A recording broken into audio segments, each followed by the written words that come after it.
बाबा जी और हुजूर जी की प्यारी साध संगत जी, राधा स्वामी जी। संगत जी, मैं आपको एक घटना सुनाने जा रही हूँ।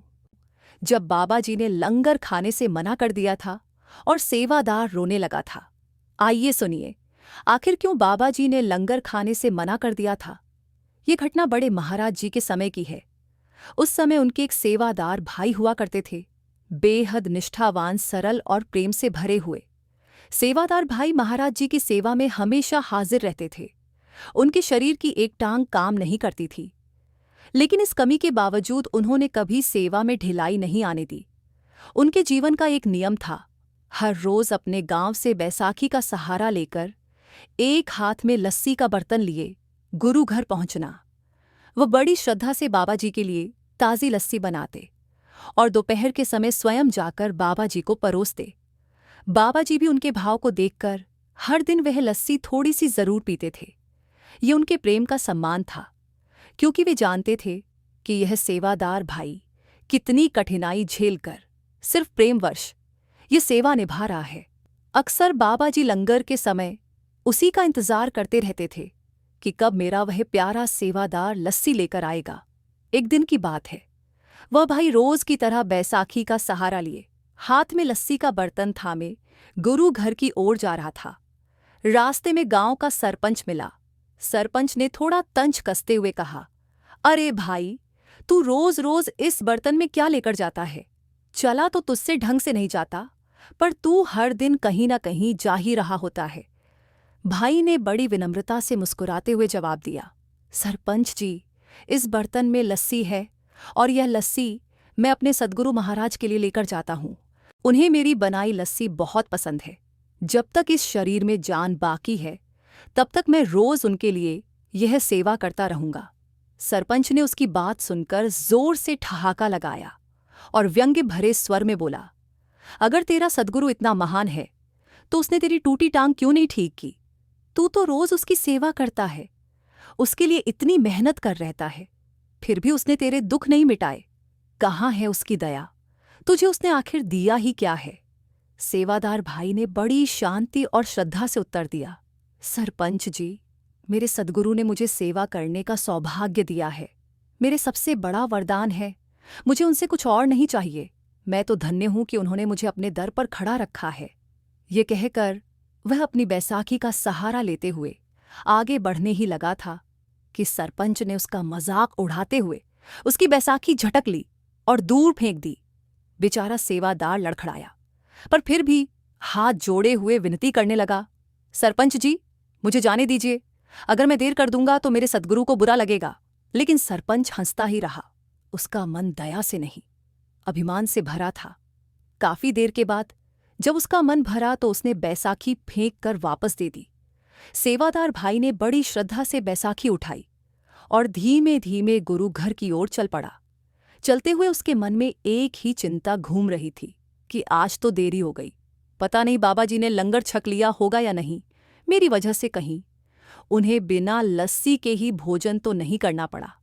उसके कदम धीमे जरूर थे, पर मन में बेचैनी तेजी से दौड़ रही थी। उधर गुरु घर मां में जब सेवादारों ने बाबा जी के आगे लंगर परोसा तो सब हैरान थे कि आज बाबा जी भोजन आरंभ क्यों नहीं कर रहे। काफी समय बीत गया, पर बाबा जी शांत बैठे रहे। आखिर एक सेवादार ने धीरे से पूछा, बाबा जी, क्या बात है? आपने लंगर छकना शुरू क्यों नहीं किया? बाबा जी उस दिन बड़े प्यार से संगत में बैठे थे। अचानक उन्होंने मुस्कुराते हुए कहा, अरे, आज मेरा वह सेवादार लस्सी लेकर नहीं आया क्या? जब तक वो नहीं आएगा मैं आज लंगर नहीं खाऊंगा। सारी संगत ये सुनकर एक दूसरे को देखने लगी।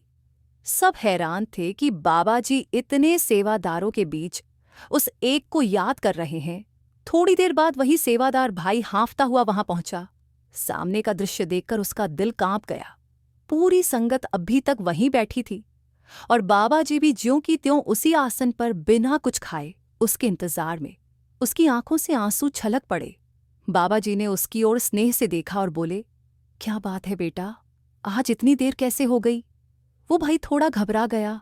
मन में सोचने लगा, अगर मैंने सच बता दिया कि रास्ते में लोगों ने मेरा मजाक उड़ाया तो कहीं बाबा जी मेरी सेवा ही ना वापस ले ले। इसलिए उसने सिर झुकाकर कहा, जी बाबा जी, आज कुछ काम पड़ गया था, उसी में देर हो गई। बाबा जी ने एक गहरी नज़र से उसे देखा। नहीं बेटा, बात कुछ और है, सच बताओ, क्यों देर हुई? वो बार बार वही बहाना दोहराता रहा। जी, काम था बाबा जी। लेकिन सद्गुरु तो अंतर्जामी होते हैं। सब कुछ जानते हुए भी बाबा जी उसके मुंह से सच्चाई जानना चाहते थे। आखिरकार बाबा जी ने धीरे से कहा, ठीक है, जब तक तू सच नहीं बताएगा मैं लंगर नहीं खाऊंगा। ये सुनते ही सेवादार के सब्र का बांध टूट गया। आंखों से आंसू बह निकले। वह दोनों हाथ जोड़कर रोते हुए बोला, बाबा जी, रास्ते में सरपंच ने मेरी बैसाखी छीन ली और सबके सामने मेरा मजाक उड़ाने लगा। कहने लगा, तेरे गुरु में इतनी शक्ति नहीं कि तेरी टांग ठीक कर दे। बाबा जी ने उसकी बात सुनकर हल्की मुस्कान के साथ कहा, बेटा, आज के बाद तू बैसाखी का सहारा नहीं लेगा। अब से तू अपने दोनों पैरों पर चलकर ही गुरु के घर आया करेगा।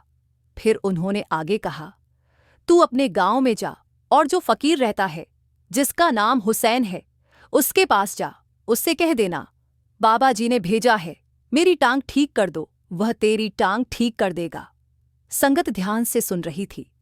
जिस फकीर का जिक्र बाबा जी ने किया, वो हुसैन नाम का एक साधु था, जो उसी गांव के किनारे झोपड़ी में अकेले रहा करता था। उसका स्वभाव बड़ा अलग थलग था। न किसी से ज्यादा बोलता, न किसी को अपने पास बैठने देता। सारा समय भजन बंदगी में ही मग्न रहता। जो भी उसके पास जाता, उससे भी बड़ी रुखाई से बात करता। बाबा जी का हुक्म मानकर वो सेवादार भाई अगले ही पल उस फकीर की झोपड़ी तक पहुंचा। फकीर दरवाजे पर बैठा आंखें बंद किए ध्यान में डूबा था। उसने आते ही कठोर आवाज में पूछा, कौन है, क्या काम है तुझे? सेवादार भाई ने नम्रता से कहा, बाबा जी, महाराज ने मुझे आपके पास भेजा है। उन्होंने कहा है कि आप मेरी टांग ठीक कर देंगे। ये सुनकर फकीर की भौहें तन गई। वह चिल्लाकर बोला, क्या मैं लोगों की टांगें ठीक करने बैठा हूं यहां? चल, निकल जा यहां से। लेकिन वह सेवादार डटा रहा, हाथ जोड़कर बोला, नहीं, मेरे सद्गुरु का आदेश है, जब तक आप मेरी टांग ठीक नहीं करेंगे मैं यहां से नहीं जाऊंगा। फकीर का गुस्सा और भड़क उठा। उसने झपट कर उसकी बैसाखी छीनी और एक झटके में उसी बैसाखी से उसकी घायल टांग पर जोर से प्रहार कर दिया और तीखी आवाज में कहा, भाग यहां से। जैसे ही फकीर ने बैसाखी उसकी टांग पर जोर से मारी, वह सेवादार दर्द से करा उठा। लेकिन अगले ही पल उसे कुछ अजीब सा महसूस हुआ। टांग में जैसे जान लौट आई हो। उसने धीरे धीरे अपने पैर सीधे किए और हैरानी में देखा, वह बिना सहारे के खड़ा था। उसकी आंखों से खुशी के आंसू बहने लगे। वह तुरंत झुककर फकीर के चरणों पर गिर पड़ा और भाव विभोर होकर बोला, आपका बहुत बहुत धन्यवाद हुजूर। फकीर ने इस बार उसकी ओर प्रेम से देखा। चेहरा पहले की तरह कठोर नहीं था। वह शांत स्वर में बोला, बेटा, इस भ्रम में मत रहना कि तेरी टांग मैंने ठीक की है। ये चमत्कार तेरे बाबाजी महाराज का है। उन्होंने ही तुझे यह कृपा दी है। जा, उनका शुक्रिया अदा कर। मैं तो बस एक माध्यम था। सेवादार की आंखों से फिर आंसू झड़ने लगे। उसने हाथ जोड़कर कहा, वाह मेरे सद्गुरु, तेरा तरीका ही निराला है। फकीर ने हल्के से मुस्कुराकर कहा, अब जा बेटा, और अपने बाबा जी के चरणों में सिर झुका। साध संगत जी, ये घटना हम सब के लिए एक गहरी सीख है। जीवन में अच्छा बुरा समय सबके हिस्से में आता है, फिर चाहे देवता हो या इंसान। फर्क सिर्फ इतना है, जो जीव सद्गुरु की चरण में पहुंच जाते हैं, उन्हें विपत्ति से जूझने की शक्ति खुद गुरु की कृपा से मिलती है। सद्गुरु अपने प्रेम और रहमत से हमारे बुरे वक्त को समाप्त तो करते हैं, परंतु अक्सर थोड़ा बहुत कष्ट देकर, ताकि हमें सीख भी मिले और हमारा विश्वास दृढ़ भी हो। जैसे एक बच्चा माँ बाप और अध्यापकों की देखरेख में सीखता है, वैसे ही आत्मिक यात्रा में सद्गुरु का साथ अनिवार्य है। बिना सद्गुरु के इस राह पर एक कदम भी चलना असंभव है।